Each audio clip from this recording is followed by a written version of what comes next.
Good afternoon. വാർത്താമഴയിലേക്ക് എല്ലാ പ്രേക്ഷകർക്കും സ്വാഗതം. ഞാൻ പ്രജിൻ സി കണ്ണൻ. വിശദമായ റിപ്പോർട്ടുകളിലേക്ക്. മനുഷ്യക്കടത്ത് ആരോപിച്ച് ഛത്തീസ്ഗഡിൽ അറസ്റ്റിലായ മലയാളി കന്യാസ്ത്രീകൾക്ക് ജാമ്യം. ബിലാസ്പൂരിലെ NIA കോടതിയാണ് സിസ്റ്റർ വന്ദന ഫ്രാൻസിസിനും സിസ്റ്റർ പ്രീതി മേരിക്കും ജാമ്യം അനുവദിച്ചത്. 50,000 രൂപ ബോണ്ട്, പാസ്പോർട്ട് കെട്ടിവെക്കണം തുടങ്ങിയ ഉപാധികളോടെയാണ് ജാമ്യം നൽകിയത്. ജാമ്യം ലഭിച്ചതിൽ സന്തോഷമെന്ന് കന്യാസ്ത്രീകളുടെ കുടുംബങ്ങൾ പ്രതികരിച്ചു. രാഷ്ട്രീയ പ്രവർത്തകരും എല്ലാവരുടെയും ശ്രമഫലം കൊണ്ട് ഇപ്പോൾ ഈ അവസ്ഥയിൽ എത്തി. ആശങ്ക നിറഞ്ഞ ആയിരുന്നു ഈ മണിക്കൂർ വരെ. പിന്നെ ഇന്നലെ പ്രോസിക്യൂഷൻ കാര്യമായിട്ട് എതിർത്തില്ലെന്ന് കേട്ടപ്പോൾ തൊട്ട് ഒരു ചെറിയ നേരിയ ആശ്വാസം എനിക്കുണ്ടായിരുന്നു. ഇന്നിപ്പോൾ ഏതായാലും വളരെ സന്തോഷം. അത് ആദ്യമേ ദൈവത്തോട് ഞങ്ങൾ നന്ദി പറയുന്നു. അതോടൊപ്പം തന്നെ ഇതിനു വേണ്ടി ഞങ്ങളുടെ ഒപ്പം നിന്ന എല്ലാ ഭരണാധികാരികളോടും ഒപ്പം സഭാ നേതാക്കളോടും നന്ദി പറയുന്നു. പിന്നെ ഞങ്ങളുടെ MLA ഈ സംഭവം അറിഞ്ഞ അന്ന് മുതൽ ഞങ്ങളോടൊപ്പമുണ്ട്. ഈ നിമിഷം വരെ വിധി പറയുന്നവരെ ഞങ്ങളുടെ ഒപ്പം നിന്ന് MLA ഞങ്ങൾ പ്രത്യേകം നന്ദിയോടെ ഓർക്കണം. ഈ വിഷയം അറിഞ്ഞ അന്ന് മുതൽ ഇതൊരു പൊതുവായൊരു പ്രശ്നമാണെന്നുള്ള രീതിയിൽ വളരെ രീതിയിലുള്ള പ്രതിഷേധം പൊതുവിൽ ഉയർത്തിക്കൊണ്ടുവരാനായിട്ട് നിങ്ങളുടെ എല്ലാവരുടെയും സപ്പോർട്ടുണ്ടായിരുന്നു. അതുകൊണ്ട് നിങ്ങൾക്കും അതോടൊപ്പം തന്നെ ഇതിന് ഒരു പൊതുവായ പ്രശ്നമായി കണ്ട് ഇതിന് എല്ലാവിധ സപ്പോർട്ടും തന്നെ ഞങ്ങളുടെ കുടുംബത്തോടൊപ്പം നിന്ന എല്ലാവർക്കും ഞങ്ങളുടെ ആത്മാർത്ഥമായ നന്ദി രേഖപ്പെടുത്തുകയാണ്. ഇനിയൊരു ഇതുപോലൊരു ഇൻസിഡൻറ്റ് ഇനി ഒരു കന്യാസ്ത്രീമാർക്കോ ഒരു പ്രേക്ഷിതർക്കും ഇനി ഉണ്ടാവരുത്. ഇനി കോടതി ഇടപെടൽ കൂടുതൽ നീണ്ടു പോകാതെ ഈ കേസ് എത്രയും പെട്ടെന്ന് അവസാനിപ്പിക്കണമെന്നാണ് ഞങ്ങൾക്ക് പറയാനുള്ളത്. എല്ലാവർക്കും നന്ദി. കോടതി ഉത്തരവ്. ജയിലിലെത്തിയാൽ ഉടൻ കന്യാസ്ത്രീകൾ ജയിൽ മോചിതരാകും. ശ്രീനാഥ് ചന്ദ്രൻ, അജീഷ് ജയകുമാർ എന്നിവർ ഛത്തീസ്ഗഡിൽ നിന്നും തത്സമയം ചേരുന്നു. ആദ്യം ശ്രീനാഥിലേക്ക്. ശ്രീനാഥ്, കേരളം ഒന്നടങ്കം കാത്തിരുന്ന വിധിയാണ് ഇന്ന് കോടതിയിൽ നിന്നും ഉണ്ടായിരിക്കുന്നത്. എന്തൊക്കെ നിരീക്ഷണങ്ങൾ കോടതി നടത്തി? ഇന്നത്തെ കോടതി നടപടിക്രമങ്ങൾ എന്തായിരുന്നു? അതിന്റെ വിശദാംശങ്ങൾ എന്ത്? ശ്രീനാഥ്. പ്രജിൻ, 10ാം ദിവസം അങ്ങനെ കന്യാസ്ത്രീമാർ ജയിലിന് പുറത്തേക്ക് വരികയാണ്. സിസ്റ്റർ പ്രീതി മേരി, ഒപ്പം തന്നെ വന്ദന ഫ്രാൻസിസ്. യാതൊരു തെളിവുകളും ഇല്ലാതെ വെറും ഊഹാപോഹത്തിന്റെ പുറത്ത് പോലീസ് എടുത്ത കേസ് എന്നതാണ് കന്യാസ്ത്രീമാർക്ക് വേണ്ടി വാദിച്ച അഭിഭാഷകർ കഴിഞ്ഞ ദിവസം കോടതിയിൽ പറഞ്ഞത്. ഏതാണ്ട് ആ വാദങ്ങളൊക്കെ തന്നെ കോടതി ശരിവെക്കുന്നു എന്ന് നമുക്ക് പറയേണ്ടി വരും. കോടതി ജാമ്യം നൽകുകയാണ്. അവരുടെ വാദങ്ങൾ ഒരു പരിധിവരെയൊക്കെ കോടതിക്ക് ബോധ്യപ്പെടുന്നുണ്ടാകാം. അല്പസമയം മുമ്പാണ് ബിലാസ്പൂരിലെ കോടതിയിൽ നിന്ന് NIA പ്രത്യേക കോടതിയിൽ നിന്ന് ഈ വിധി വരുന്നത്. സിറാജുദ്ദീൻ ഖുറേഷി എന്ന ജഡ്ജ് ഈ ഉത്തരവ് പുറത്തു വിടുന്നു. രണ്ടുപേർക്കും ജാമ്യം നൽകുന്നു. കടുത്ത വകുപ്പുകളൊന്നും തന്നെ, കടുത്ത കണ്ടീഷൻസ്, ഉപാധികളൊന്നും തന്നെയില്ല. 2 ആൾ ജാമ്യം, 50,000 രൂപയുടെ ബോണ്ട് എന്നിവയാണ്. ഒപ്പം തന്നെ പാസ്പോർട്ട് പോലീസിനെ ഏൽപ്പിക്കണം, ഇന്ത്യ വിടാൻ പാടില്ല. ബിലാസ്പൂരിൽ നിന്ന് പോകാൻ കഴിയുമോ എന്ന കാര്യത്തിലൊക്കെ കുറച്ച് വ്യക്തത വരേണ്ടതുണ്ട് എന്നതാണ് അവരുടെ അഭിഭാഷകരുമായി ബന്ധപ്പെട്ട് നമ്മൾ സംസാരിച്ചപ്പോൾ അദ്ദേഹം അല്പസമയം മുമ്പ് പറഞ്ഞത്. എന്തായാലും ഇപ്പോൾ ഉത്തരവ് വന്നിരിക്കുന്നു. അതിൻ്റെ പകർപ്പ് പൂർണ്ണ അർത്ഥത്തിൽ നമുക്ക് ലഭിക്കേണ്ടതുണ്ട്. ഇപ്പോൾ ജാമ്യത്തിനുള്ള മറ്റു നടപടിക്രമങ്ങൾ, ഇവിടെ ഉപാധികൾ ഫർണിഷ് ചെയ്യുന്നതുമായി ബന്ധപ്പെട്ട നടപടികളാണ് ഇപ്പോൾ പുരോഗമിക്കുന്നത്. 2 ആൾ ജാമ്യത്തിന് വേണ്ട 2 പേരെ ഇവിടെ എത്തിച്ചിട്ടുണ്ട്. അവർ ഇപ്പോൾ കോടതിക്കകത്ത് ആ നടപടിക്രമങ്ങളൊക്കെ തന്നെ ഇപ്പോൾ നടത്തുന്നുണ്ട്. 50,000 രൂപയുടെ ബോണ്ട് കൂടി നൽകുന്നതിന് ശേഷം 2 മണിയോടെ ഇവിടെ നിന്ന് ഉത്തരവുമായി ബിലാസ്പൂരിൽ നിന്ന് ദുർഗിലെ സെൻട്രൽ ജയിലിലേക്ക് പോകാനാണ് ഇപ്പോഴത്തെ പദ്ധതി. അങ്ങനെയെങ്കിൽ ഒരു 4 മണിയോടെയെങ്കിലും ദുർഗിലെ സെൻട്രൽ ജയിലിലേക്ക് ഈ ഉത്തരവിൻ്റെ പകർപ്പ് എത്തിക്കാൻ വേണ്ടി കഴിയും. അത് ലഭിച്ചു കഴിഞ്ഞാൽ ഏതാണ്ട് 15 മിനിറ്റിനുള്ളിൽ തന്നെ കന്യാസ്ത്രീമാർക്ക് പുറത്തേക്ക് ഇറങ്ങാൻ കഴിയും എന്നതാണ് ഇപ്പോൾ നമ്മൾ കണക്ക് കൂട്ടുന്നത്. അങ്ങനെയെങ്കിൽ ഇന്ന് വൈകിട്ട് 6 മണിക്കുള്ളിൽ തന്നെ കന്യാസ്ത്രീമാർക്ക് 2 പേർക്കും പുറത്തേക്ക് വരാൻ വേണ്ടി കഴിയും. അങ്ങനെ ഈ ഒരു ആഴ്ചക്കാലത്തിലധികം നീണ്ടുനിന്ന ജയിൽവാസം അവർക്ക് അവസാനിപ്പിക്കുകയാണ്. നേരത്തെ മജിസ്ട്രേറ്റ് കോടതിയിൽ നിന്ന് ജാമ്യം നിഷേധിക്കുന്നു. പിന്നീട് സെഷൻസ് കോടതിയിൽ ഈ കേസ് അവിടെ പരിഗണിക്കേണ്ടതല്ല, അത് NIA കോടതിയിലേക്ക് പോകേണ്ടതാണ്. കാരണം BNS 143 മനുഷ്യക്കടത്ത് പോലെ കടുത്ത ഒരു വകുപ്പ് ഉണ്ടാകുമ്പോൾ അത് NIA കോടതിയിലാണ് വരേണ്ടതെന്ന് പറയുന്നു. പിന്നീട് NIA കോടതിയിലേക്ക് എത്തുന്നു. ആദ്യഘട്ടത്തിൽ ജാമ്യത്തെ എതിർക്കില്ല എന്ന് കേന്ദ്ര ആഭ്യന്തരമന്ത്രി അമിത്ഷാ അടക്കമുള്ളവർ ഉറപ്പ് നൽകിയതാണ്. പക്ഷേ ജാമ്യത്തെ പ്രോസിക്യൂഷൻ എതിർത്തു. ജാമ്യം ഇപ്പോൾ നൽകാനാവില്ല, കേസ് അതിൻ്റെ പ്രാഥമികമായ ഘട്ടത്തിലാണ് എന്നൊരു വാദമാണ്. അതിനപ്പുറത്തേക്ക് കടുത്ത വാദങ്ങൾ അവർ ഉന്നയിച്ചില്ല എന്നത് സത്യമാണ്. അപ്പോൾ പോലും ജാമ്യം അനുവദിക്കരുത് എന്ന നിലപാട് തന്നെയാണ് ആ ഘട്ടത്തിൽ അവർ സ്വീകരിച്ചത്. അപ്പോൾ എന്ത് തെളിവാണ് ഉള്ളത് എന്ന ചോദ്യം കോടതി ഇന്നലെ ചോദിച്ചതാണ്.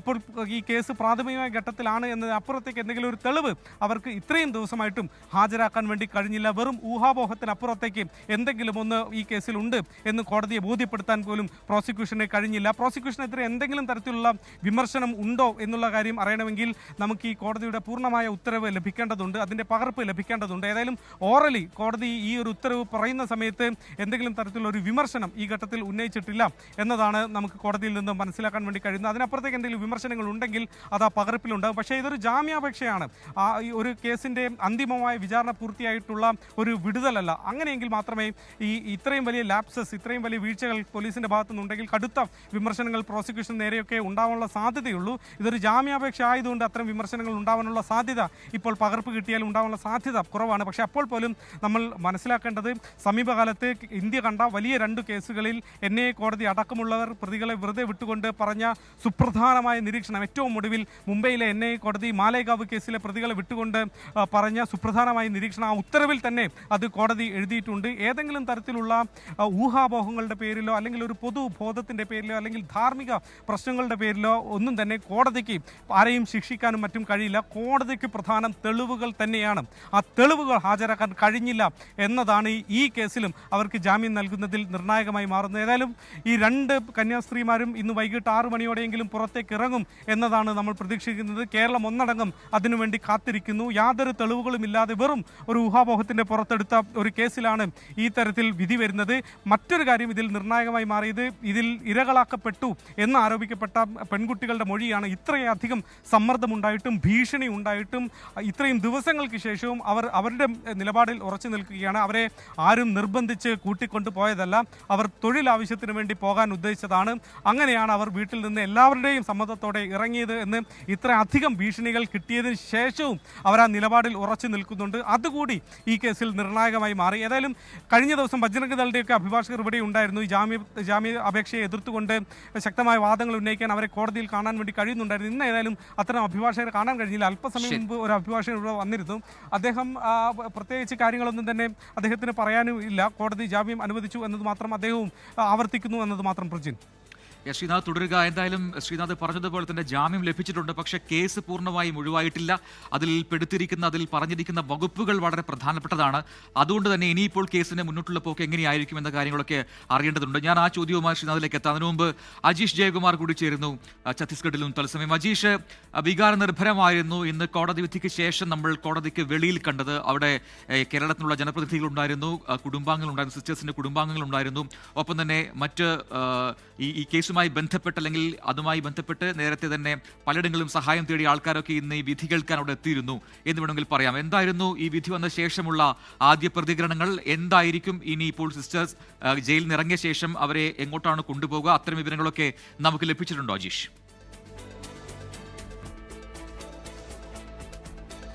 പ്രജിൻ, നമ്മൾ ഈ വിധി വരുന്നതിന് മുമ്പ് നമ്മൾ അജീഷിലേക്ക് എത്താം. അജീഷിന്റെ കണക്ഷൻ കട്ടായിട്ടുണ്ടെന്ന് തോന്നുന്നു. ശ്രീനാഥ് തുടരുന്നുണ്ട്. അജീഷിലേക്ക് വീണ്ടും. അജീഷ് തുടരാം.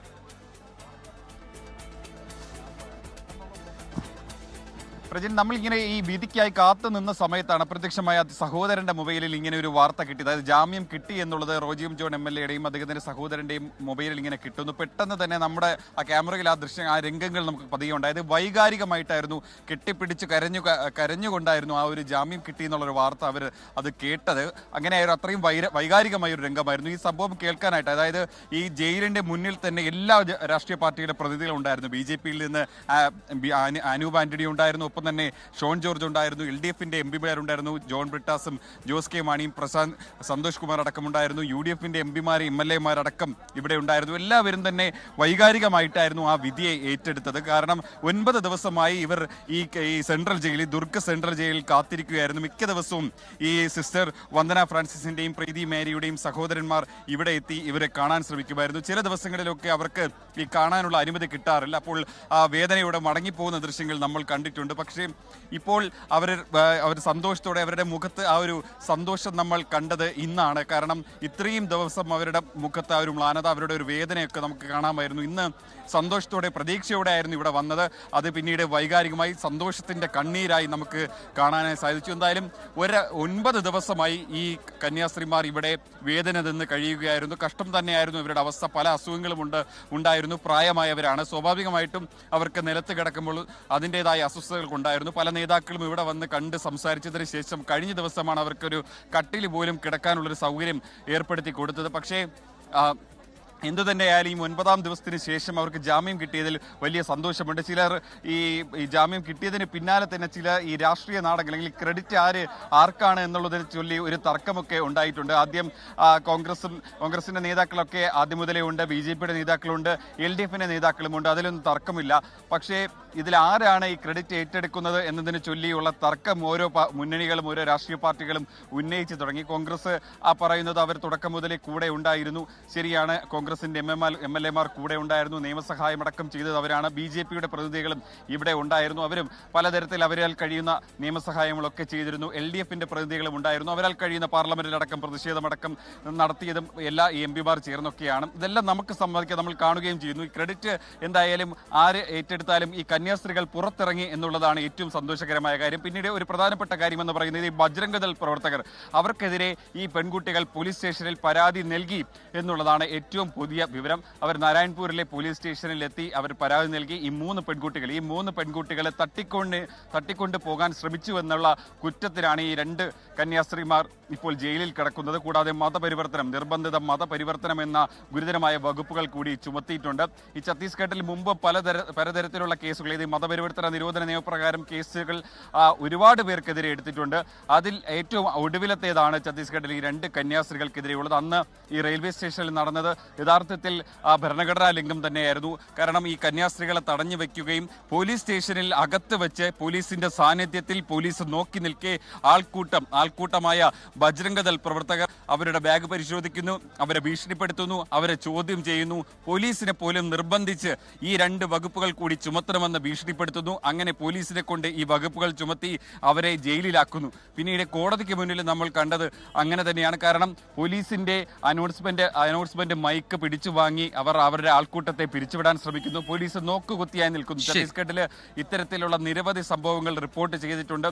ഒരുപാട് കേസിൽ ജയിലിനുള്ളിൽ കടന്നിട്ടുള്ള ഒരുപാട് വൈദികരുണ്ട്, പാസ്റ്ററുണ്ട്, ക്രൈസ്തവ വിശ്വാസികളുണ്ട്. എന്തായാലും ഇന്നത്തെ ദിവസം ഏറ്റവും സന്തോഷം നൽകുന്നത് ഇവിടുത്തെ ക്രൈസ്തവ സമൂഹത്തിന് കൂടിയാണ്. കാരണം അവരുടെ പോരാട്ടത്തിനുള്ള ഒരു നല്ല ശുഭപ്രതീക്ഷ കൂടിയാണ് ഇന്നത്തെ കോടതി വിധി. യെസ്, അജീഷ് ജയകുമാറാണ് വിശദാംശങ്ങൾ നൽകിയത്. ഒരിക്കൽ കൂടി ശ്രീനാഥ് ചന്ദ്രനിലേക്കാണ്. ശ്രീനാഥ്, നേരത്തെ പറഞ്ഞു നിർത്തിയത് ഇതിൽ ഉൾപ്പെടുത്തിയിരിക്കുന്ന വകുപ്പുകൾ അത് വളരെ പ്രധാനപ്പെട്ട വകുപ്പുകളാണ്, ഗുരുതരമായ വകുപ്പുകളാണ്. ഒന്ന് മതപരിവർത്തനം, മറ്റൊന്ന് മനുഷ്യക്കടത്ത്. ഈ 2 വകുപ്പുകൾ സുപ്രധാന വകുപ്പുകളാണ്. പക്ഷേ സ്വാഭാവികമായും പ്രാഥമികമായി തെളിവുകളില്ല എന്നൊരു നിരീക്ഷണം കോടതി നടത്തുന്നു, NIA കോടതി നടത്തുന്നു, ജാമ്യം അനുവദിക്കുന്നു. പക്ഷേ കേസ് ഇപ്പോഴും നിലനിൽക്കുന്നുണ്ട്. അതുകൊണ്ട് തന്നെ ഇനി കേസിന്റെ തുടർ നടപടികൾ, അതിന് മുന്നോട്ടുള്ള പോക്ക് എങ്ങനെയായിരിക്കും എന്നത് പരമപ്രധാനമാണ്. അത് വളരെ പ്രധാനപ്പെട്ട വകുപ്പുകൾ ഉള്ളതുകൊണ്ട് തന്നെ ഇതിപ്പോൾ 2 ഉപാധികൾ പ്രധാനമായും ഉണ്ടല്ലോ. ഒന്ന് ബോണ്ടാണ്, 50,000 രൂപയുടെ ബോണ്ടാണ്. മറ്റൊന്ന് പാസ്പോർട്ട് കെട്ടണം എന്നുള്ള ഒന്നാണ്. അപ്പോൾ ഈ 2 ഉപാധികളുണ്ട്. മാത്രമല്ല ഈ 2 വകുപ്പുകളും. അതുകൊണ്ട് തന്നെ കേസിന്റെ മുന്നോട്ടുള്ള പോക്ക് എങ്ങനെയായിരിക്കും, അതിൽ ഛത്തീസ്ഗഡ് സർക്കാർ ഇനി എന്ത് നിലപാട് സ്വീകരിക്കും എന്നുള്ളതും പ്രധാനമാണല്ലോ ശ്രീനാഥ്.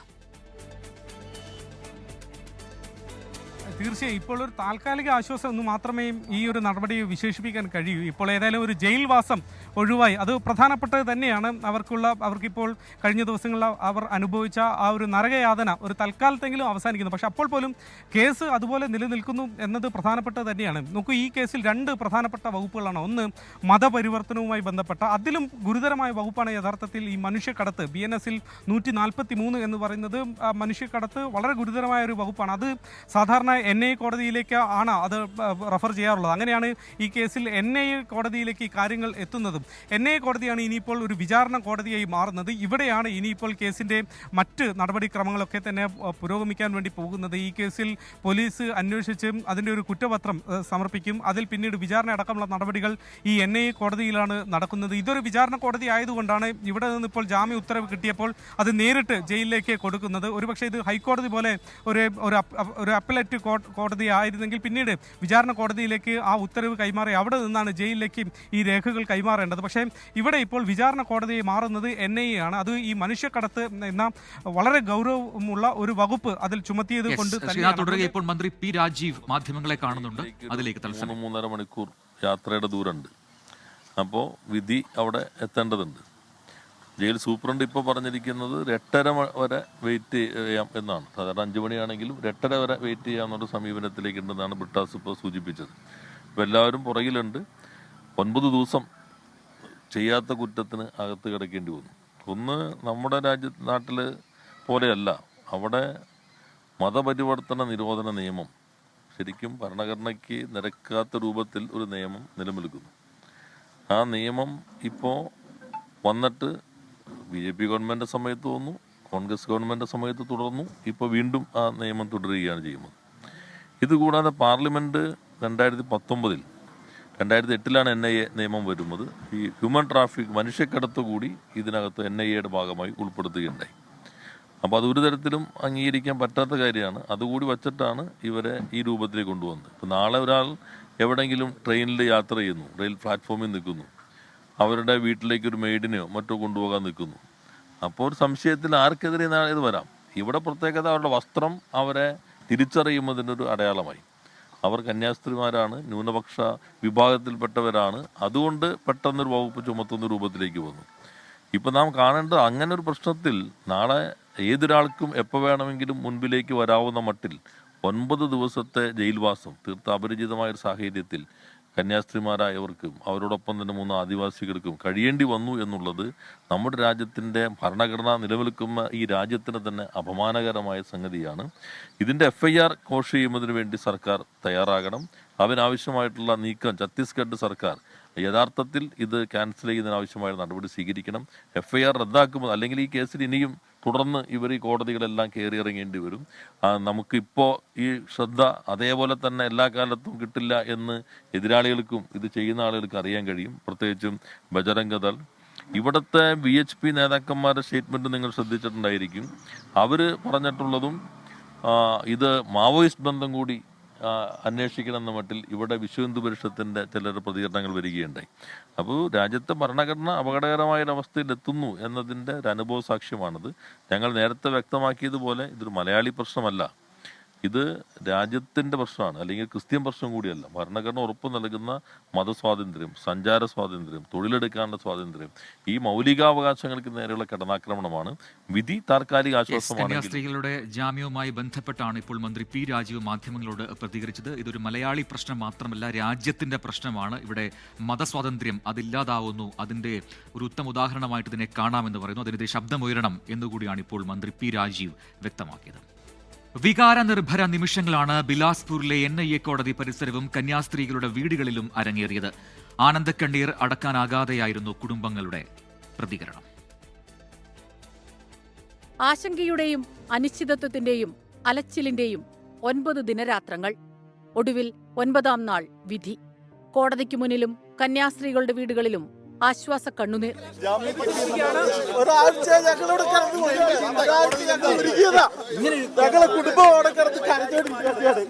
വാർത്തയെത്തിയതോടെ അങ്കമാലിയിലെ സിസ്റ്റർ പ്രീതിയുടെ അച്ഛന്റെയും അമ്മയുടെയും മുഖത്ത് കാർമേഘം ഒഴിഞ്ഞു. ഞങ്ങൾക്ക് ഒരു സന്തോഷത്തോണ്. കണ്ണൂരിലെ സിസ്റ്റർ വന്ദനയുടെ അമ്മയും വലിയ സന്തോഷത്തിലാണ്. FIR ഇട്ടത് പോലീസല്ല, ബജ്റംഗ് ദൾ. വന്ദന ഫ്രാൻസിസിന്റെ സഹോദരൻ ചെറിയാൻ മാത്യു. സത്യസന്ധമായിട്ടുള്ള ഒരു അന്വേഷണം. ഇതിപ്പോൾ അവിടുത്തെ പോലീസല്ല അന്വേഷിച്ചത്, ആ ഒരു പെണ്ണുങ്ങളാണ് അന്വേഷിക്കുകയും കാര്യവും ചെയ്തത്. FIR ഇട്ടത് ഞാൻ പറയുന്ന എൻ്റെ ഭാഷയിൽ പറഞ്ഞാൽ FIR ഇട്ടത് ആ സ്ത്രീയാണ്.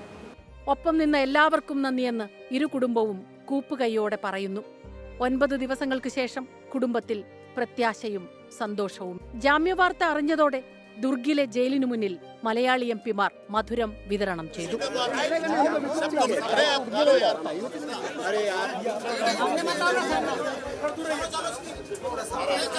കേസ് പിൻവലിക്കണമെന്ന ആവശ്യത്തിൽ ഉറച്ചു നിൽക്കുകയാണ് ഇരു കുടുംബങ്ങളും. News desk 24. കന്യാസ്ത്രീകൾക്ക് ജാമ്യം ലഭിച്ചതിൽ സന്തോഷമെന്ന് പ്രതിപക്ഷ നേതാവ് വി.ഡി. സതീശൻ. ആട്ടിൻതോലിട്ട ചെന്നായ്ക്കളാണ് കേക്കുകളുമായി അരമന കയറുന്നതെന്ന് പറഞ്ഞത് യാഥാർത്ഥ്യമായെന്നും വി.ഡി. സതീശൻ പറഞ്ഞു. ജാമ്യം കിട്ടാതിരിക്കാൻ വേണ്ടി പ്രോസിക്യൂഷൻ ഗവൺമെൻറ്റിന് വേണ്ടി അതിശക്തമായിട്ട് വാദിച്ചുകൊണ്ടിരുന്നു. അപ്പോൾ BJPയുടെ സംസ്ഥാന നേതൃത്വം പറയുന്നതിനൊന്നും യാതൊരു പ്രസക്തിയില്ല, ദേശീയ നേതൃത്വം പറയുന്നതിനും ഒരു പ്രസക്തിയില്ല. അവരെല്ലാവരും ഇതിൽ കൂട്ടുനിൽക്കുകയായിരുന്നു. മതത്തിൻ്റെ പേരിൽ ഒരു സമൂഹത്തെയും ആക്രമിക്കരുത്. തെറ്റായ കാര്യമാണ്. മതപരിവർത്തനം നടത്തിയെന്നും മനുഷ്യക്കള്ളക്കടത്ത് നടത്തിയെന്നുള്ള തെറ്റായ ആരോപണം ഉന്നയിച്ചുകൊണ്ടാണ് ജാമ്യമില്ലാത്ത കേസിൽപ്പെടുത്തിയവരെ ചെയ്തത്. കള്ളക്കേസിൽ കുടുക്കി പുരോഹിതരെ ജയിലിലടയ്ക്കുന്നത് സ്ഥിര സംഭവമെന്ന് ജോൺ ബ്രിട്ടാസ് MP പ്രതികരിച്ചു. ഓടി രക്ഷപ്പെടാൻ ശ്രമിക്കുന്ന മൊയലിനൊപ്പവും വേട്ടയാടാൻ പോകുന്ന നായക്കൊപ്പമാണ് ഇവർ ഉള്ളത്. രണ്ട് പക്ഷത്ത് നിൽക്കുകയാണ്. അദ്ദേഹത്തിൻ്റെ ഛത്തീസ്ഗഡിലെ സഹപ്രവർത്തകരുടെ സമീപനവും നിലപാടും എന്താണെന്ന് അദ്ദേഹത്തോട് കേരള സമൂഹം ചോദിക്കണം. അദ്ദേഹം ഒരു ദേശീയ പാർട്ടിയുടെ സംസ്ഥാന അധ്യക്ഷനാണ്. എന്തിനേറെ ഛത്തീസ്ഗഡ് ഗവൺമെൻറ് ഇന്നലെ ഈ കേസ് ബിലാസ്പൂർ കോടതിയിൽ വന്നപ്പോൾ ഒബ്ജക്റ്റ് ചെയ്യരുത്. അത് അവർ നൽകിയ വാഗ്ദാനം പോലും പാലിച്ചില്ല. അത് കഴിഞ്ഞിനി ഇനി ഇവർക്ക് ഈ സിസ്റ്റേഴ്സിന് ജാമ്യം കിട്ടുന്ന സാഹചര്യത്തിൽ ഇവർക്ക് എന്ത് അവകാശവാദം ഉന്നയിക്കാനാണ്? യഥാർത്ഥത്തിൽ കുറ്റബോധത്തോടു കൂടിയിട്ട് ഇവിടുന്ന് പോകേണ്ടി വരും. എന്തെങ്കിലും ഒരു സാമാന്യ മര്യാദ ഉണ്ടെങ്കിൽ ഈ പ്രത്യയശാസ്ത്രത്തിൻ്റെ കൂടെ നിന്ന് ഇവരെ വേട്ടയാടി എന്നുള്ള ഒറ്റ കാരണം കൊണ്ട് ഇങ്ങോട്ട് വരാതിരിക്കുകയാണ് അദ്ദേഹം ചെയ്യേണ്ടത്. പക്ഷേ അതിനുള്ള ഉളുപ്പൊന്നും ഇവരിൽ നിന്ന് നമ്മൾ പ്രതീക്ഷിക്കുന്നില്ല. എത്രയേറെ കല്ലേറ് കൊണ്ടിട്ടും കന്യാസ്ത്രീകളെ മോചിപ്പിക്കുന്ന ദൗത്യത്തിൽ നിന്ന് BJP കേരള ഘടകം പിന്നോട്ട് പോയില്ലെന്ന് ഷോൺ ജോർജ്. എത്രയേറെ കല്ല് ഏറ് ഞങ്ങൾ കൊണ്ടു, എത്രയേറെ ചെളിവാരി ഏറ് ഞങ്ങൾ കൊണ്ടു. പക്ഷേ ഏറ്റെടുത്തൊരു ദൗത്യത്തിൽ നിന്നും രാജീവ് ചന്ദ്രശേഖർ പുറകോട്ട് പോയില്ല, പോകുമില്ല.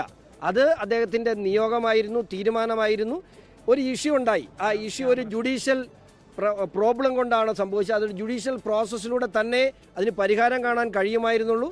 ആ ജുഡീഷ്യൽ പ്രോസസ്സിൽ എന്തൊക്കെ ചെയ്യാൻ കഴിയും ഗവൺമെൻറ്റിൻ്റെ ഭാഗത്തുനിന്ന് അത് ഞങ്ങൾ ചെയ്തിട്ടുണ്ട്. വിധി ആശ്വാസകരമെന്ന് ഓർത്തഡോക്സ് സഭാധ്യക്ഷൻ ബസേലിയോസ് മാർത്തോമ മാത്യൂസ് തൃതീയൻ കാതോലിക്ക ബാവ ഫേസ്ബുക്കിൽ കുറിച്ചു. കന്യാസ്ത്രീകൾക്ക് ജാമ്യം ലഭിച്ചത് ആശ്വാസകരമെന്ന് സിറോ മലബാർ സഭാ വക്താവ് ഫാദർ ടോം ഓലിക്കരോട്ട് വ്യക്തമാക്കി.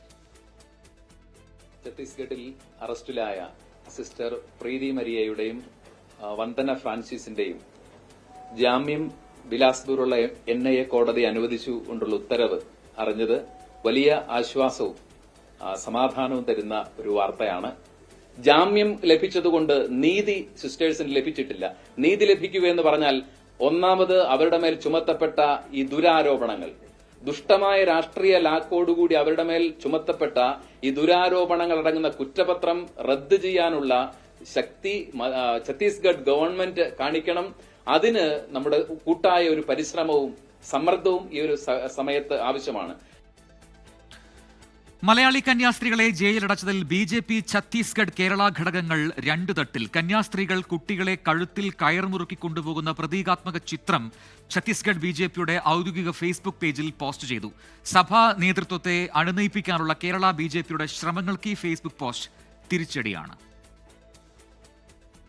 കേന്ദ്ര ആഭ്യന്തരമന്ത്രി അമിത്ഷായെ അടക്കം ഇടപെടുത്തി സമവായ നീക്കത്തിന് ശ്രമിക്കുന്നതിനിടെയാണ് കേരള BJPയുടെ നെറുകയിൽ ഇടുത്തി പോലെ ഛത്തീസ്ഗഡ് ഘടകത്തിന്റെ ഫേസ്ബുക്ക് പോസ്റ്റ് പതിച്ചത്. കന്യാസ്ത്രീകളെ വേട്ടക്കാരാക്കിയും ആദിവാസി പെൺകുട്ടികളെ ഇരകളാക്കിയും ചിത്രീകരിച്ചായിരുന്നു ഫേസ്ബുക്ക് പോസ്റ്റ്. കന്യാസ്ത്രീകൾ കുട്ടികളെ കഴുത്തിൽ കയർമുറുക്കി കൊണ്ടുപോകുന്ന പ്രതീകാത്മക ചിത്രവും പോസ്റ്റിൽ ഉൾപ്പെട്ടു. വിവാദമായതിനു പിന്നാലെ പോസ്റ്റ് അരമണിക്കൂറിനുള്ളിൽ അപ്രത്യക്ഷമായി. കേരളത്തിലെ BJPക്കാരെ ഉത്തരേന്ത്യയിലെ BJPക്കാർ അംഗീകരിച്ചിട്ടില്ലെന്ന ജോൺ ബ്രിട്ടാസ് MP. അതായത് ഈ വഞ്ചനയ്ക്കും കാപിട്ടത്തിനൊക്കെ പുതിയ ഭാഷ്യം ചമയ്ക്കുന്നതാണ്. അതല്ലെങ്കിൽ ഈ ഒരു സംഭവം ഉണ്ടായ ശേഷം ഈ BJP നേതാക്കൾക്ക് ഈ ക്രൈസ്തവ സമൂഹത്തിന്റെ മുമ്പിൽ തലയുയർത്തിക്കാൻ പറ്റുമോ? പക്ഷെ പോയി അരമനെ കയറിയിരിക്കാനുള്ള ഒരു ധാർഷ്ട്യം കാണിച്ചു. എത്രത്തോളം രാഷ്ട്രീയം ഡീജനറേറ്റ് ചെയ്യപ്പെട്ടു എന്നുള്ളതിന് തെളിവല്ലേ ഇത്? BJP ഇനി മുതലക്കണ്ണീർ ഒഴുക്കരുതെന്ന CPIയുടെ വിമർശനം. കന്യാസ്ത്രീകളെയും ക്രൈസ്തവ വിഭാഗത്തെയും അധിക്ഷേപിക്കുന്ന പ്രചാരണമാണ് ഛത്തീസ്ഗഡ് BJP നടത്തുന്നതെന്ന് Roji M. John MLA. Rahul Gandhi ഉൾപ്പെടെയുള്ള കോൺഗ്രസിന്റെ നേതാക്കളെ ഒരു കാർട്ടൂൺ ഉണ്ടാക്കി വളരെ അപമാനിക്കുന്ന രീതിയിൽ ചിത്രീകരിച്ച് കോൺഗ്രസ് നേതാക്കൾ ഇവിടെ മനുഷ്യക്കടത്ത് നടത്തുന്ന അല്ലെങ്കിൽ മതപരിവർത്തനം നടത്തുന്ന കന്യാസ്ത്രീകളെ സഹായിക്കാൻ വേണ്ടി വന്നു നിൽക്കുകയാണ് എന്ന രീതിയിലുള്ള വളരെ അത്യന്തം അപലപനീയമായിട്ടുള്ള ഒരു പ്രചരണമാണ്, അത്യന്തം നീചകരമായിട്ടുള്ള ഒരു പ്രചരണമാണ് BJP ഇവിടെ നടത്തിക്കൊണ്ടിരിക്കുന്നത്. വിഷയത്തിൽ പ്രതിഷേധവുമായി തെരുവിലിറങ്ങിയ ക്രൈസ്തവ വിഭാഗത്തെ അനുനയിപ്പിക്കാനുള്ള സംസ്ഥാന BJPയുടെ ശ്രമങ്ങളെ പ്രതിരോധത്തിലാക്കുകയാണ് ഛത്തീസ്ഗഡ് BJP. News desk 24. നിർബന്ധിത മതപരിവർത്തനം ആരോപിച്ച് രാജസ്ഥാനിലും മലയാളിക്കെതിരെ കേസ്. ഇടുക്കി കട്ടപ്പന സ്വദേശിയായ തോമസ് ജോർജിനെതിരെയാണ് ജാമ്യമില്ലാ വകുപ്പുകൾ ചുമത്തി കേസെടുത്തത്. ഭീതിയോടെയാണ് കഴിയുന്നതെന്ന് 21 വർഷമായ രാജസ്ഥാനിലെ ദൌസയിൽ പാസ്റ്ററായി പ്രവർത്തിക്കുന്ന തോമസ് ജോർജ് പറഞ്ഞു. ഛത്തീസ്ഗഡിൽ കന്യാസ്ത്രീകളെ അറസ്റ്റ് ചെയ്തത് ഒറ്റപ്പെട്ട സംഭവമല്ലെന്ന് വ്യക്തമാക്കുന്നതാണ് രാജസ്ഥാനിൽ മലയാളി പാസ്റ്റർക്കെതിരെ എടുത്ത കേസ്. കഴിഞ്ഞ ജൂൺ 29-ന് പ്രാർത്ഥന നടന്നുകൊണ്ടിരിക്കെ ബജ്രംഗ് ദളിന്റെ നേതൃത്വത്തിൽ ഒരു സംഘം പ്രതിഷേധവുമായെത്തി. ജൂലൈ 6-ന് ബജ്രംഗ് ദൾ RSS പ്രവർത്തകർ മതപരിവർത്തനം നടത്തുന്നുവെന്നാരോപിച്ച് ആരാധനാലയം തകർക്കാൻ JCBയുമായെത്തി. 100ഓളം പോലീസുകാർ എത്തിയാണ് തോമസ് ജോർജ് ഉൾപ്പെടെയുള്ളവർക്ക് സംരക്ഷണം നൽകിയത്.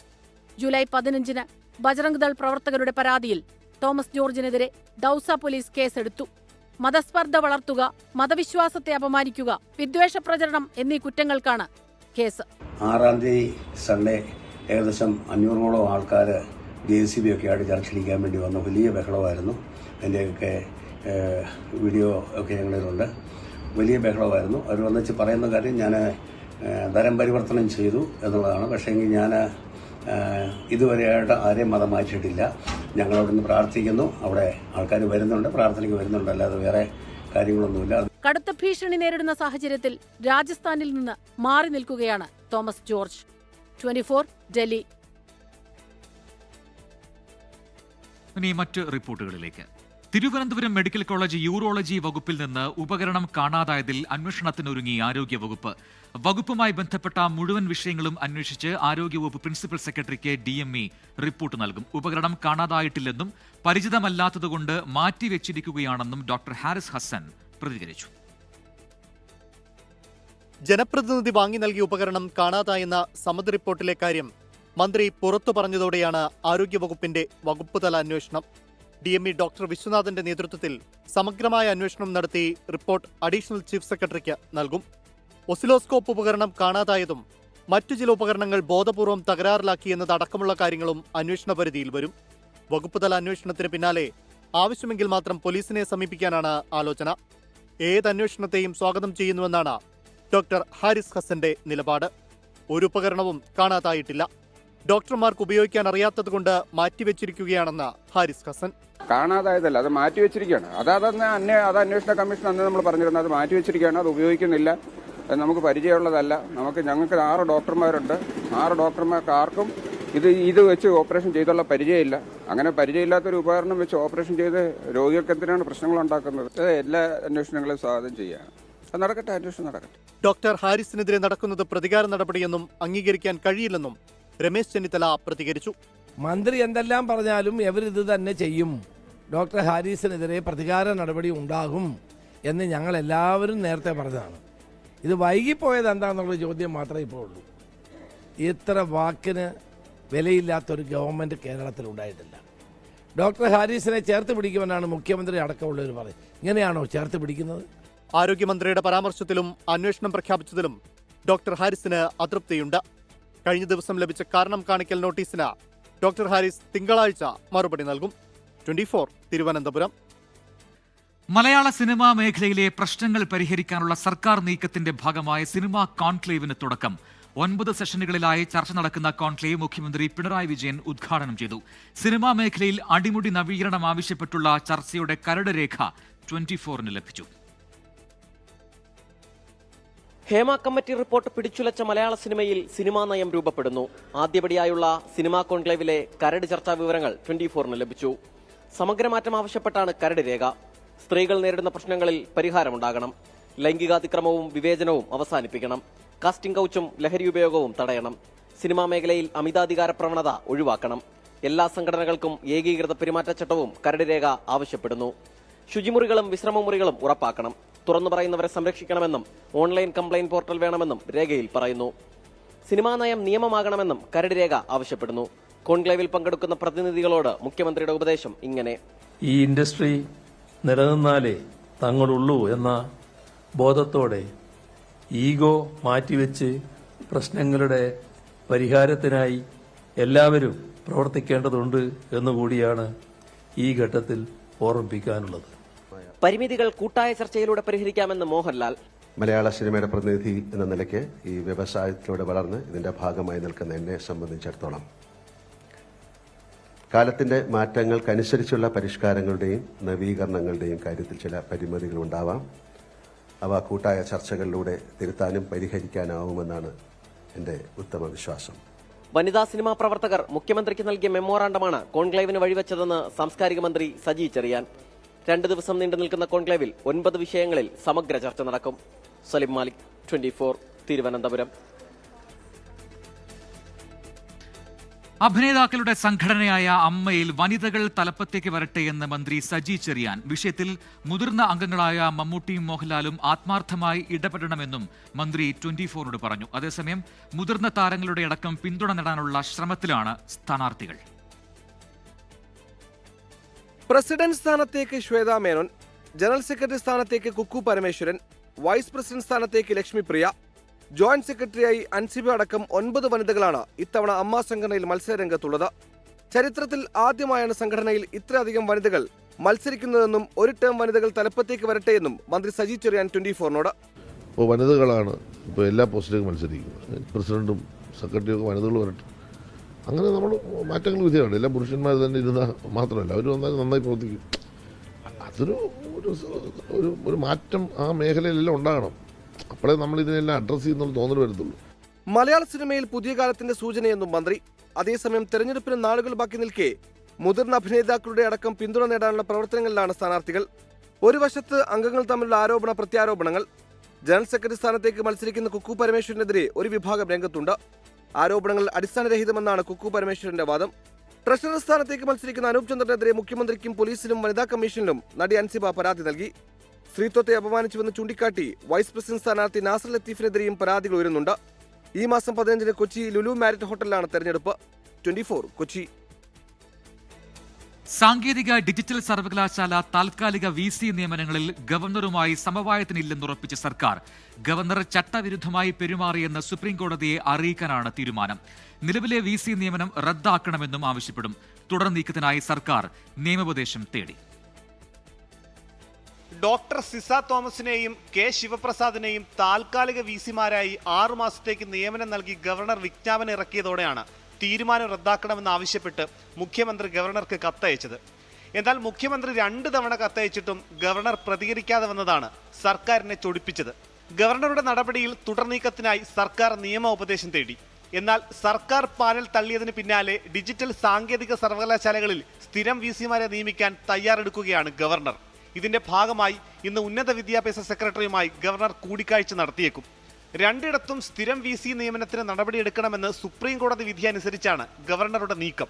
കേസ് ഓഗസ്റ്റ് 13-ന് വീണ്ടും പരിഗണിക്കുമ്പോൾ VC നിയമ നടപടികളെല്ലാം ഗവർണർ കോടതിയെ ബോധ്യപ്പെടുത്തുമെന്നാണ് വിവരം. ഗവർണറുടെ ഇപ്പോഴത്തെ നടപടികളെല്ലാം സുപ്രീം കോടതി വിധിക്ക് വിരുദ്ധമാണെന്ന വാദമായിരിക്കും സർക്കാർ കോടതിയിൽ ഉന്നയിക്കുക. VC നിയമനങ്ങളിൽ സർക്കാരും ഗവർണറും ധാരണയിലെത്തി തുടർ നടപടിയിലേക്ക് നീങ്ങാനാണ് സുപ്രീം കോടതി ഉത്തരവ്. എന്നാൽ വീണ്ടും പോര് കടുത്തതോടെ VC നിയമനങ്ങളിലെ അനിശ്ചിതത്വം നീളും. 24 തിരുവനന്തപുരം. കേരള സർവകലാശാലയിലെ VC സിൻഡിക്കേറ്റ് തർക്കം പോലീസ് പരാതിയിലേക്ക്. സിൻഡിക്കേറ്റ് മുറി അനുമതിയില്ലാതെ തുറക്കരുത് എന്ന് VC രജിസ്ട്രാർ ഇൻചാർജ് മിനി കാപ്പന് നിർദ്ദേശം നൽകി. എന്നാൽ താക്കോൽ കാണാനില്ലെന്ന് കാട്ടി രജിസ്ട്രാർ KS അനിൽകുമാർ പോലീസിന് പരാതി നൽകി. ഇടത് സിൻഡിക്കേറ്റ് അംഗങ്ങൾക്ക് എതിരെ CPI സംഘടന രംഗത്തു വന്നത് പ്രതിസന്ധി രൂക്ഷമാക്കിയിരിക്കുകയാണ്. ദിവസങ്ങൾ കഴിയുന്തോറും കേരള സർവകലാശാലയിലെ അധികാര തർക്കം എല്ലാ പരിധികളും കടന്നുപോവുകയാണ്. സിൻഡിക്കേറ്റ് റൂമിന്റെ താക്കോൽ കാണാതായതല്ല, പകരം VC ഇടപെട്ട് എടുത്തുമാറ്റിയതാണെന്ന് വൈസ് ചാൻസലറുമായി ബന്ധപ്പെട്ട വൃത്തങ്ങൾ സ്ഥിരീകരിച്ചു. സിൻഡിക്കേറ്റ് റൂമിൽ വിളിച്ചുവരുത്തി ഇടതംഗങ്ങൾ അധിക്ഷേപിച്ചുവെന്ന ജീവനക്കാരുടെ പരാതിയിലാണ് നടപടി. സിൻഡിക്കേറ്റ് യോഗങ്ങളോ കമ്മിറ്റികളോ ഉള്ള ദിവസം മാത്രമേ റൂം തുറക്കാൻ പാടുള്ളൂ എന്നാണ് VC മിനി കാപ്പനും തന്റെ പ്രൈവറ്റ് സെക്രട്ടറിക്കും നൽകിയ അറിയിപ്പ്. റൂമിന്റെ താക്കോൽ വൈസ് ചാൻസലറുടെ മുറിയിൽ തന്നെ സൂക്ഷിക്കണമെന്നും നിർദ്ദേശമുണ്ട്. മറുഭാഗത്ത് താക്കോൽ തേടി പോലീസിനെ സമീപിച്ചിരിക്കുകയാണ് രജിസ്ട്രാർ KS അനിൽകുമാറും സിൻഡിക്കേറ്റും. അന്വേഷണം ആവശ്യപ്പെട്ട് കന്റോൺമെന്റ് പോലീസ് സ്റ്റേഷനിൽ പരാതി നൽകി. ഇടത് സിൻഡിക്കേറ്റ് അംഗങ്ങൾക്കെതിരെ മിനി കാപ്പനും പോലീസിൽ പരാതി നൽകിയിട്ടുണ്ട്. ഇതിനിടെ ഇടത് അംഗങ്ങൾക്കെതിരെ CPI സംഘടനയിൽപ്പെട്ട ജീവനക്കാർ രംഗത്ത് വന്നത് മറ്റൊരു വിവാദം. VC സിൻഡിക്കേറ്റ് ശീതസമരത്തിൽ ഉദ്യോഗസ്ഥർ ബലിയാടാകുന്നുവെന്ന് ചൂണ്ടിക്കാട്ടി അസോസിയേഷൻ വൈസ് ചാൻസലർക്ക് കത്ത് നൽകി. 24 തിരുവനന്തപുരം. ധർമ്മസ്ഥലയിൽ വെളിപ്പെടുത്തൽ നടത്തിയ ശുചീകരണ തൊഴിലാളിയെ SIT അംഗം ഭീഷണിപ്പെടുത്തിയെന്ന് പരാതി. സിർസി സ്റ്റേഷനിലെ ഇൻസ്പെക്ടറായ മഞ്ജുനാഥ് ഗൌഡയ്ക്കെതിരെയാണ് സാക്ഷിയുടെ അഭിഭാഷകർ ആഭ്യന്തരമന്ത്രിക്ക് പരാതി നൽകിയത്. മണ്ണ് നീക്കം ചെയ്തുള്ള പരിശോധന 5ാം ദിവസവും തുടരുകയാണ്. ഇന്നലെ രാത്രി ബെൽത്തങ്ങടിയിലെ SIT ഓഫീസിൽ വെച്ച് ഇൻസ്പെക്ടർ മഞ്ജുനാഥ ഗൌഡ സാക്ഷിയെ ഭീഷണിപ്പെടുത്തിയെന്നാണ് അഭിഭാഷകർ നൽകിയ പരാതി. ചിലർ സമ്മർദ്ദത്തിലാക്കി പരാതി നൽകിയതാണെന്ന് പറഞ്ഞില്ലെങ്കിൽ ജീവിതകാലം മുഴുവൻ ജയിലിലാക്കുമെന്നായിരുന്നു ഭീഷണി. സാക്ഷിയെ കൊണ്ട് ചില കാര്യങ്ങൾ പറയിച്ച് മൊബൈലിൽ വീഡിയോ എടുത്തു. പരാതി പിൻവലിക്കാൻ നിർബന്ധിച്ചുവെന്നും ആരോപണം. മഞ്ജുനാഥ ഗൌഡയ്ക്കെതിരെ അഭിഭാഷകർ ആഭ്യന്തരമന്ത്രിക്ക് പരാതി നൽകി. ഇയാളെ SITയിൽ നിന്ന് നീക്കണമെന്നാണ് ആക്ഷൻ കമ്മിറ്റിയുടെയും ആവശ്യം. ബെൽത്തങ്ങാട് ഒരു ഓഫീസിൽ സിരസിലെ സബ് ഇൻസ്പെക്ടർ ആയിരുന്ന മഞ്ജുനാഥ് ഗൌഡ എന്ന് പറഞ്ഞ പുള്ളി, ഈ പുള്ളീനെ മാത്രം റൂമിൽ വിളിപ്പിച്ചിട്ട് അവിടെ നിന്ന് പേടിപ്പിച്ചു. നെക്സ്റ്റ് ഏതോ സ്പോട്ടിൽ പോകാന്നാലും വീഡിയോക്കാർ വേണം. വീഡിയോ വക്കീലിനെ വിടുന്നില്ലായിരുന്നു. വക്കീലിനെന്ന് പറഞ്ഞാൽ അവനെ മാത്രം വിളിച്ചുകൊണ്ട് പോകുമായിരുന്നു. വക്കീലിനെ പുറത്ത് നിർത്തിയ സ്പോട്ടിൽ. ഇനിയിപ്പം വക്കീലും അതിൻ്റെ കൂടെ പോകണം. ലോകം കാണട്ടെ. എന്തായാലും ലോകം അറിഞ്ഞല്ലോ ഇവിടെ കുഴിച്ചിട്ടാന്ന്. ഇനി കുഴിച്ചിട്ട് എടുക്കുന്നതുകൊണ്ട് ലോകം അറിയണം. പരാതി അന്വേഷിക്കുമെന്ന് SITയിലെ മുതിർന്ന ഉദ്യോഗസ്ഥൻ വ്യക്തമാക്കി. സാക്ഷി കാട്ടിക്കൊടുത്ത 9ാം സ്പോട്ടിൽ മണ്ണ് നീക്കിയുള്ള പരിശോധന തുടരുകയാണ്. ധർമ്മസ്ഥലയിലെയോ ബെൽത്തങ്ങാടിയിലെയോ പോലീസ് അന്വേഷിച്ചാൽ കേസ് എവിടെയും എത്തില്ല എന്ന് ഉറപ്പുള്ളതുകൊണ്ടാണ് SIT സംഘത്തിന് കേസ് കൈമാറിയത്. എന്നാൽ കുഴിച്ചു പരിശോധന ആരംഭിച്ച് 4ാം ദിവസം തന്നെ ഗുരുതര ആരോപണമാണ് SIT സംഘാംഗത്തിനെതിരെ ഉയരുന്നത്. ക്യാമറമാൻ രജീഷ് കരിവള്ളൂരിനൊപ്പം മുഹമ്മദ് റഹീസ്, 24 ധർമ്മസ്ഥല. നിമിഷപ്രിയയുടെ മോചനത്തിനായി ആക്ഷൻ കൗൺസിൽ പ്രതിനിധികൾക്ക് യമനിലേക്ക് പോകാനുള്ള അനുമതി നിഷേധിച്ച് വിദേശകാര്യ മന്ത്രാലയം. സുരക്ഷാ പ്രശ്നമുള്ളതിനാൽ അനുമതി നൽകാൻ ആകില്ല എന്നാണ് വിശദീകരണം. കേസ് പരിഗണിക്കുമ്പോൾ ഇക്കാര്യം സുപ്രീം കോടതിയെ അറിയിക്കുമെന്ന് ആക്ഷൻ കൗൺസിൽ അഭിഭാഷകൻ KR സുഭാഷ് ചന്ദ്രൻ 24നോട് പറഞ്ഞു. നിമിഷപ്രിയയുടെ മോചന ചർച്ചകൾക്കായി യമൻ സന്ദർശിക്കാൻ അനുമതി തേടി save Nimisha Priya international action council നേരത്തെ സുപ്രീം കോടതിയിൽ അപേക്ഷ നൽകിയിരുന്നു. എന്നാൽ യാത്രാനുമതി തേടിയുള്ള അപേക്ഷ വിദേശകാര്യ മന്ത്രാലയത്തിന് സമർപ്പിക്കാനായിരുന്നു ആക്ഷൻ കൗൺസിലിന് സുപ്രീം കോടതി നിർദ്ദേശം നൽകിയത്. കോടതി നിർദ്ദേശപ്രകാരം നൽകിയ അപേക്ഷയാണ് വിദേശകാര്യ മന്ത്രാലയം തള്ളിയത്. യമനുമായി നയതന്ത്ര ബന്ധമില്ലെന്നും സനയിലെ സുരക്ഷാ സാഹചര്യം ദുർബലമായതിനാൽ പ്രതിനിധി സംഘത്തിന്റെ സുരക്ഷയിൽ ആശങ്കയുണ്ടെന്നുമാണ് വിദേശകാര്യ മന്ത്രാലയത്തിന്റെ മറുപടി. ചർച്ച നടക്കേണ്ടത് കൊല്ലപ്പെട്ടയാളുടെ കുടുംബവും നിമിഷപ്രിയയുടെ കുടുംബവും തമ്മിലെന്നും മന്ത്രാലയം വ്യക്തമാക്കുന്നു. നിയമപോരാട്ടം തുടരുമെന്ന് ആക്ഷൻ കൗൺസിൽ അഭിഭാഷകൻ അഡ്വക്കേറ്റ് KR സുഭാഷ് ചന്ദ്രൻ. ഇനിയും ഈ വിഷയത്തിനകത്ത് ആവശ്യമെങ്കിൽ ഇപ്പോൾ ഒരു പ്രധാനപ്പെട്ട നിർണായക ഘട്ടത്തിലെത്തി നിൽക്കുകയാണ്. വധശിക്ഷ റദ്ദാക്കപ്പെട്ടിരിക്കുന്ന സാഹചര്യം അത്തരത്തിലുള്ള വാർത്തകൾ വരുന്നു. അപ്പോൾ സ്വാഭാവികമായും ആവശ്യമെങ്കിൽ മുന്നോട്ട് പോകാൻ വേണ്ടി ഞങ്ങൾ കോടതിയെ സമീപിക്കും. ആക്ഷൻ കൗൺസിലിലെ 3 അംഗങ്ങളും കാന്തപുരം AP അബൂബക്കർ മുസ്ലിയുടെ 2 പ്രതിനിധികളും ഉൾപ്പെടെ 5 പേർക്കാണ് യാത്രാനുമതി തേടിയത്. വിദേശകാര്യ മന്ത്രാലയത്തിന്റെ 2 പ്രതിനിധികളെ കൂടി സംഘത്തിൽ ഉൾപ്പെടുത്താവുന്നതാണെന്നും ആക്ഷൻ കൗൺസിൽ നിർദ്ദേശിച്ചിരുന്നു. 24 ഡൽഹി. ഇപ്പോൾ ഏറ്റവും പുതിയ കാലാവസ്ഥ അപ്ഡേറ്റ് കൂടി വരുന്നു. വീണ്ടും ശക്തമായ മഴ സൂചന സംസ്ഥാനത്തുണ്ട് എന്നാണ് കേന്ദ്ര കാലാവസ്ഥാ വകുപ്പിന്റെ മുന്നറിയിപ്പിൽ പറയുന്നത്. സംസ്ഥാനത്ത് ഇന്ന് ഒറ്റപ്പെട്ട ശക്തമായ മഴയ്ക്ക് സാധ്യതയുണ്ട്. മധ്യ കേരളത്തിലും മലയോര മേഖലകളിലും മഴ കനത്തേക്കുമെന്നും ഈ അറിയിപ്പിൽ പറയുന്നു. നാളെ മുതൽ ഒറ്റപ്പെട്ട അതിശക്തമായ മഴയ്ക്ക് സാധ്യതയുണ്ട് എന്ന മുന്നറിയിപ്പ് കൂടിയുണ്ട്. ആലപ്പുഴ, കോട്ടയം, എറണാകുളം, ഇടുക്കി ജില്ലകളിൽ നാളെ ഓറഞ്ച് അലേർട്ട് പ്രഖ്യാപിച്ചിരിക്കുകയാണ്. മറ്റൊരു പ്രധാനപ്പെട്ട വാർത്തയിലേക്ക്. കാണാതായ ഏറ്റുമാനൂർ സ്വദേശി ജൈനമ്മ കൊല്ലപ്പെട്ടതിന് വ്യക്തമായ തെളിവുകൾ ലഭിച്ചുവെന്ന് ക്രൈംബ്രാഞ്ച്. കൊലപാതക കേസ് എന്ന നിലയിലാണ് നിലവിൽ അന്വേഷണമെന്നും state crime branch Kottayam DYSP Sajan Xavier പറഞ്ഞു. കേസിൽ പ്രതി സെബാസ്റ്റ്യന്റെ പങ്ക് അന്വേഷിക്കുന്നുണ്ട് എന്നും ക്രൈംബ്രാഞ്ച് പറയുന്നു. ഇതൊരു കൊലപാതക കേസായിട്ട് തന്നെയാണ് പോലീസ് അന്വേഷിക്കുന്നത്. ഇത് ഇപ്പോൾ ഈ ഘട്ടത്തിൽ ഒന്നും പറയാറായിട്ടില്ല. നമ്മളതിൻ്റെ തെളിവ് ശേഖരണത്തിലാണ്. ഇതിനാണ് ഇതൊക്കെ നമ്മൾ തെളിവുകൾ ഉണ്ടായിട്ടാണല്ലോ നമ്മൾ ചെയ്യുന്നത്. അപ്പോൾ അതിപ്പോൾ ഒന്നും വെളിപ്പെടുത്താനായിട്ടില്ല. ഇതെല്ലാം നമ്മൾ അന്വേഷണത്തിൻ്റെ ഭാഗമായിട്ടും ചെയ്യുന്ന കാര്യങ്ങളാണ്. അപ്പോൾ അതുകൊണ്ട് ദയവേത് നിങ്ങൾ ഇതെല്ലാം കൃത്യമായിട്ട് പറയും പിന്നീട്. ഇപ്പോഴല്ല. അശ്വിൻ പാലാഴി ആലപ്പുഴയിൽ നിന്ന് ചേരുന്നുണ്ട് വിവരങ്ങളുമായി. അശ്വിൻ, ഏറ്റുമാനൂരിലെ ജൈനമ്മ അത് കൊല്ലപ്പെട്ടതാണ് എന്ന് ഇപ്പോൾ ക്രൈംബ്രാഞ്ച് എന്തുകൊണ്ടാണ് പറയുന്നത്? അക്കാര്യങ്ങൾ വ്യക്തമാക്കാൻ ഇതിനോടകം അന്വേഷണ സംഘം തയ്യാറായിട്ടുണ്ടോ? ഒപ്പം തന്നെ അവിടെ ഒരു കൊലപാതക പരമ്പര തന്നെ നടന്നിട്ടുണ്ട് എന്ന ചില സൂചനകൾ, ചില സംശയങ്ങൾ ബലപ്പെടുന്നുണ്ട്. വിവരങ്ങൾ എന്താണ്? ഇതുവരെ ഈ കേസ്, പ്രത്യേകിച്ച് ജൈനമ്മ തിരോധാന കേസ്, അത് ഒരു തിരോധാന കേസ് എന്ന നിലയിലാണ് ക്രൈംബ്രാഞ്ച് അന്വേഷിച്ചുകൊണ്ടിരുന്നത്. കോട്ടയത്ത് നിന്നുള്ള സ്റ്റേറ്റ് ക്രൈംബ്രാഞ്ച് അന്വേഷിച്ചുകൊണ്ടിരുന്നത്. പക്ഷേ അത് ഇന്നലെയാണ് കോടതി ഈ പ്രതിയായ സെബാസ്റ്റിനെ കസ്റ്റഡിയിൽ വിടുന്നത്, കോട്ടയം ക്രൈംബ്രാഞ്ചിനെ കസ്റ്റഡിയിൽ വിടുന്നത്. പിന്നീട് ഇന്നലെ രാത്രി വൈകിയും നീണ്ട ചോദ്യം ചെയ്യലുണ്ടായിരുന്നു. ആ ചോദ്യം ചെയ്യലിലാണ് നിർണായക തെളിവുകൾ, ഒപ്പം നിർണായക വിവരങ്ങൾ സെബാസ്റ്റ്യൻ ഈ ക്രൈംബ്രാഞ്ച് സംഘത്തിന് കൈമാറിയത്, അല്ലെങ്കിൽ വ്യക്തമാക്കിയത് എന്നുള്ളതാണ് നമ്മൾ മനസ്സിലാക്കുന്നത്. അതിൻ്റെ അടിസ്ഥാനത്തിലാണ് തിരോധാന കേസായി അന്വേഷിച്ചിരുന്ന ഒരു സംഭവം ഇപ്പോൾ കൊലപാതക കേസായി അന്വേഷണം മാറിയിരിക്കുന്നു എന്നുള്ളതാണ് ഏറ്റവും പ്രധാനപ്പെട്ട കാര്യം. അതായത് ജൈനമ്മ കൊല്ലപ്പെട്ടു എന്നുള്ള കാര്യം ക്രൈംബ്രാഞ്ച് തന്നെ സ്ഥിരീകരിക്കുകയാണ്. കഴിഞ്ഞ 2024 ഡിസംബർ 23-നാണ് ജൈനമ്മയെ കാണാതാകുന്നത്. പാലായിലെ വീട്ടിൽ നിന്ന്, ഏറ്റുമാനൂരെ വീട്ടിൽ നിന്നും പാലായിൽ ഒരു ധ്യാനത്തിന് പോകുന്നു എന്ന് പറഞ്ഞാണ് ജൈനമ്മ വീട്ടിൽ നിന്ന് പുറപ്പെട്ടത്. പിന്നീട് 4 ദിവസം കഴിഞ്ഞ് കാണാത്തതിനെ തുടർന്ന് ഭർത്താവ് അപ്പച്ചനും സഹോദരൻ സാവിയോ മാണിയും ചേർന്ന് പോലീസിൽ പരാതി നൽകുന്നു. പിന്നീട് വിശദമായ അന്വേഷണം നടത്തുമ്പോൾ ഈ ടവർ ലൊക്കേഷൻ അവസാനമായി കാണുന്നത് ചേർത്തല പള്ളിപ്പുറത്താണ്. പിന്നീട് പള്ളിപ്പുറത്ത് എത്തിയ അടുത്ത അന്വേഷണത്തിൽ ജൈനമ്മ അവിടെ എത്താറുണ്ടായിരുന്നതും അത് സെബാസ്റ്റിനുമായുള്ള ഒരു ബന്ധത്തിൻ്റെ പുറത്താണ് അവിടെ എത്തിയിരുന്നതെന്നും ഇവർ തമ്മിൽ സ്ഥലക്കച്ചവടവുമായി ബന്ധപ്പെട്ട ചില ഇടപാടുകൾ നടന്നിരുന്നുവെന്നും അടക്കമുള്ള കാര്യങ്ങൾ വ്യക്തമായിരുന്നു. എന്തായാലും പിന്നീട് വിശദമായ അന്വേഷണത്തിൽ സെബാസ്റ്റ്യൻ്റെ കൈവശം ജൈനമ്മയുടെ മൊബൈൽ ഫോൺ ഉണ്ടെന്ന് സ്ഥിരീകരിക്കുന്നു. ആദ്യം കിട്ടിയ ലൊക്കേഷൻ അടിസ്ഥാനത്തിൽ സെബാസ്റ്റ്യൻ്റെ പള്ളിപ്പുറത്തെ വീട്ടിൽ നടത്തിയ പരിശോധനയിൽ ദുരൂഹ സാഹചര്യത്തിൽ വീടിന് സമീപത്ത് കുഴിച്ചിട്ട അസ്ഥികൾ കാണുകയായിരുന്നു. ഇപ്പോൾ എന്തായാലും സെബാസ്റ്റ്യനുമായി വിശദമായ തെളിവെടുപ്പിന് വേണ്ടി പോലീസ് വീണ്ടും പോവുകയാണ്. നമ്മൾ അന്വേഷണം ഇക്കാര്യത്തിൽ ആവശ്യമാണെന്നാണ് ഇപ്പോൾ ക്രൈംബ്രാഞ്ച് വ്യക്തമാക്കുന്നത്. അതിനുശേഷം മാത്രമേ കൂടുതൽ കാര്യങ്ങൾ വെളിപ്പെടുത്താൻ കഴിയൂ എന്നും അന്വേഷണ ഉദ്യോഗസ്ഥർ പറയുന്നു. അശ്വിൻ പാലാഴിയാണ് വിശദാംശങ്ങൾ നൽകിയത് ആലപ്പുഴയിൽ നിന്നും. ഇപ്പോൾ കോഴിക്കോട് നിന്നൊരു വാർത്ത വരുന്നു. കോഴിക്കോട് പശുക്കടവ് സ്വദേശി ബോബിയുടെ മരണം ഷോക്കേറ്റ് എന്ന പ്രാഥമിക പോസ്റ്റ്മോർട്ടം റിപ്പോർട്ട്. കയ്യിൽ ഷോക്കേറ്റതിന്റെ അടയാളം കണ്ടെത്തി. മിഥില ബാലൻ കോഴിക്കോട് നിന്ന് ചേരുന്നു കൂടുതൽ വിവരങ്ങളുമായി. മിഥില, ഈ ബോബിയുടെ മരണവാർത്ത വന്നതിന് പിന്നാലെ തന്നെ അതിൽ ദുരൂഹത സംശയിച്ചിരുന്നു. ആ രീതിയിൽ നാട്ടുകാരും കുടുംബങ്ങളും ഒക്കെ ആരോപണങ്ങളും ആക്ഷേപങ്ങളും ഉന്നയിച്ചതാണ്. ഇതിപ്പോൾ പോസ്റ്റ്മോർട്ടം റിപ്പോർട്ട് കൂടി വരുന്നു. ഷോക്കേറ്റാണ് മരണം എന്ന് പറയുന്നുണ്ട്. ഈ വൈദ്യുതി ലൈൻ കടന്നു പോകുന്നു, ഈ മൃതദേഹം കണ്ടത് തൊട്ടടുത്തൂടെ എന്നൊക്കെയുള്ള ആരോപണങ്ങളൊക്കെ ഉയർന്നിരുന്നല്ലോ. എന്താണ് നമുക്ക് മനസ്സിലാക്കാൻ കഴിയുന്ന കാര്യങ്ങൾ മിഥില? പ്രജിൻ, അവിടെ നിന്നും ഉയർന്ന ആരോപണങ്ങൾ അത് ശരിവെക്കുന്നതാണ് ഇപ്പോൾ നിലവിൽ ലഭിച്ചിരിക്കുന്ന പോസ്റ്റ്മോർട്ടം പ്രാഥമിക നിഗമനം. ഷോക്കേറ്റാണ് ഈ ബോബിയുടെ മരണം എന്ന ഒരു കാര്യം തന്നെയാണ് പോസ്റ്റ്മോർട്ടം നടത്തിയ ഡോക്ടർ ഇപ്പോൾ പോലീസിനെ അറിയിച്ചിട്ടുള്ളത്. നേരത്തെ തന്നെ ഉയർന്നതാണ് ഇത്തരമൊരു ആരോപണം. കാരണം ഇതൊരു കൃഷിയിടത്തിലാണ് ബോബിയെ മരിച്ച നിലയിൽ കണ്ടെത്തിയിട്ടുണ്ടായിരുന്നത്. ഇന്നലെ ഉച്ചയ്ക്ക് മേയ്ക്കാൻ വിട്ട പശുവിനെ തേടിയായിരുന്നു ഇവർ ഈ ഒരു സ്ഥലത്തേക്ക്, കോങ്ങോട് മലയിലേക്ക് എത്തിയിട്ടുണ്ടായിരുന്നത്. ഇത് ഒരു കാടിനോട് ചേർന്ന പ്രദേശമാണ്, കൊക്കോ തോട്ടമാണ്. ഈ തോട്ടത്തിലാണ് ഈ പശുവിനെയും ഒപ്പം തന്നെ പശുവിന് കുറച്ചു മാറി ഈ ബോബിയുടെയും മൃതദേഹം കണ്ടെത്തിയിട്ടുണ്ടായിരുന്നത്. പിന്നീട് ഇതുമായി ബന്ധപ്പെട്ട് രാവിലെ നമ്മൾ ഇവിടെ എത്തിയ ആ സമയം മുതൽ തന്നെ ഇത്തരത്തിലുള്ള ഒരു ആരോപണം ഉയർന്നിട്ടുണ്ടായിരുന്നു. വലിയ രീതിയിലുള്ള ഒരു ദുരൂഹത ഈ മരണത്തിലുണ്ട്. സമഗ്രമായ അന്വേഷണം വേണമെന്ന് മരുതോങ്കര പഞ്ചായത്ത് വികസന സ്റ്റാൻഡിംഗ് കമ്മിറ്റി ചെയർമാൻ തന്നെ ഉന്നയിച്ചിട്ടുണ്ടായിരുന്നു.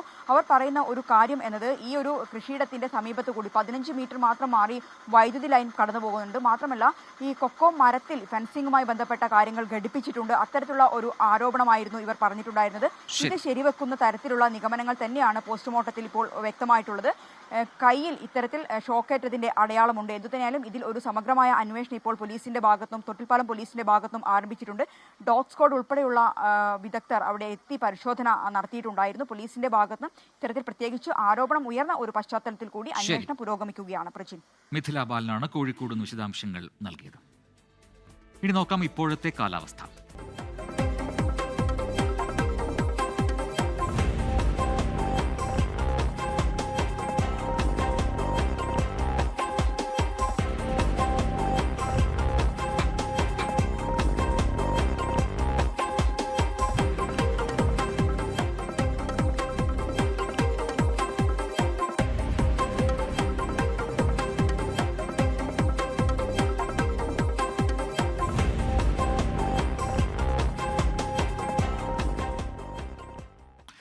ഇതോടെ വാർത്താമഴ പൂർത്തിയാവുന്നു.